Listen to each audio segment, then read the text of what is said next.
Vale, es hora de hacer un repaso internacional hacia las noticias más importantes del día. Tenemos que mirar justamente a Oriente Medio. Israel ha confirmado la existencia de planes para establecer nuevos asentamientos en Gaza. Iciar Prieto. El ministro de Defensa israelí, Israel Katz, ha defendido que sustituirán los antiguos asentamientos evacuados por grupos pioneros en el norte de Gaza. Katz ha defendido el fuerte arraigo de Israel en la franja.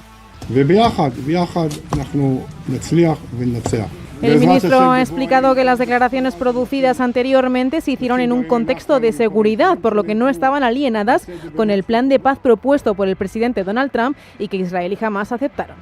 Funcionarios israelíes piden al primer ministro Benjamin Netanyahu asegurar la anexión de Cisjordania. El ministro de Finanzas israelí Benjamin Stromitz ha declarado que es misión de Netanyahu presionar al presidente Trump a apoyar la soberanía israelí sobre Cisjordania. Estas no son las primeras declaraciones de Stromitz, que ha descrito en varias ocasiones a la autoridad palestina como una entidad terrorista que debe ser erradicada, y a la par que ha argumentado que Israel debe aplicar soberanía sobre Judea y Samaria. Mientras tanto, la Casa Blanca se ha opuesto a la anexión, asegurando que Israel no tiene nada que hacer en estos territorios. También el presidente turco Erdogan ha expresado al presidente libanés Youssef Aoun su rechazo hacia la postura agresiva de Israel. Ha subrayado también el apoyo de Turquía al Líbano. Durante la llamada telefónica, ambos líderes analizaron los acontecimientos regionales y el estado de las relaciones bilaterales. Erdogan ha enfatizado la futura cooperación en comercio e inversión. Erdogan también ha reafirmado su compromiso de apoyar el cambio político en Siria. Por otro lado, desaliento en Groenlandia por el reincidente interés de Donald Trump en el país. El primer ministro de Groenlandia, Jens Frederik Nielsen, ha expresado su desánimo por el nuevo movimiento estadounidense para hacerse con el poder de la isla.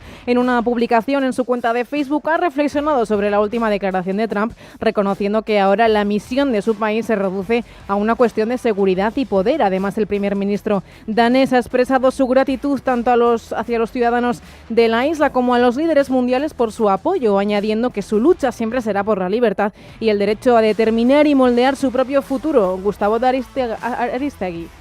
Hay dos cosas distintas que hay que hablar sobre Groenlandia. Una es el exceso verbal de Trump, que conocemos ya perfectamente bien, y otra es que lo que dice es perfectamente cierto. Cuando Trump es elegido en noviembre del año pasado, hasta ese momento no había mencionado jamás a Groenlandia.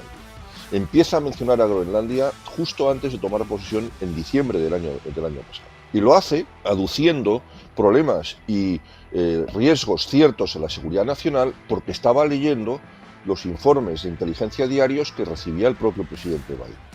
En el día de ayer, Trump nombró también al gobernador de Luisiana el enviado especial sobre este territorio. En el conflicto Rusia y Ucrania, el presidente Volodymyr Zelensky ha declarado vía Twitter que las conversaciones actuales podrían cambiar radicalmente la situación tras la discusión con la presidenta de la Comisión Europea, Ursula von der Leyen. Ha enfatizado además la necesidad de ejercer la presión adecuada sobre Rusia desde todos los frentes en aras de la paz.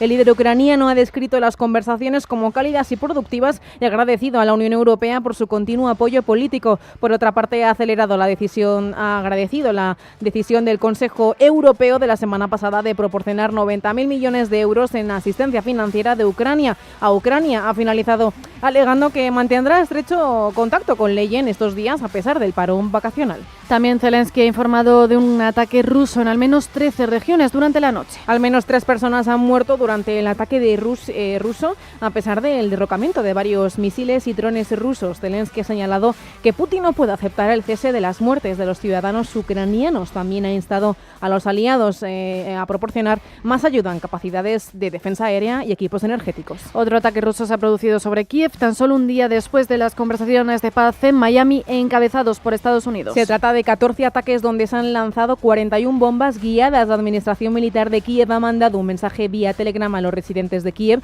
que permanezcan en sus refugios. Los ataques que se han producido cerca de la frontera con Polonia, lo que ha encadenado a que aviones polacos y aliados fueran despachados para asegurar y proteger el espacio aéreo. Y mientras en Europa la Asamblea Nacional Francesa adopta un proyecto de ley de presupuesto provisional para 2026. Votant 558, exprimé 496, majorité 249. Esta ley especial busca abordar la falta de presupuesto de cara al próximo año y todavía debe ser aprobada por el Senado hoy mismo para su plena ratificación. La normativa ha surgido como consecuencia del fracaso de la Comisión Mixta de Diputados y Senadores, que fue aprobada a toda prisa a escasas horas debido a los numerosos desacuerdos. Por ello, habría sido difícil no votar a favor en este texto provisional, que está compuesto por solo 3 artículos. Su principal objetivo es permitir al Estado recaudar impuestos, seguir gastando y endeudarse en los mercados. El primer ministro francés, Sébastien Lecornu, intervendrá al final de la jornada para ofrecer un balance de la actuación del Gobierno.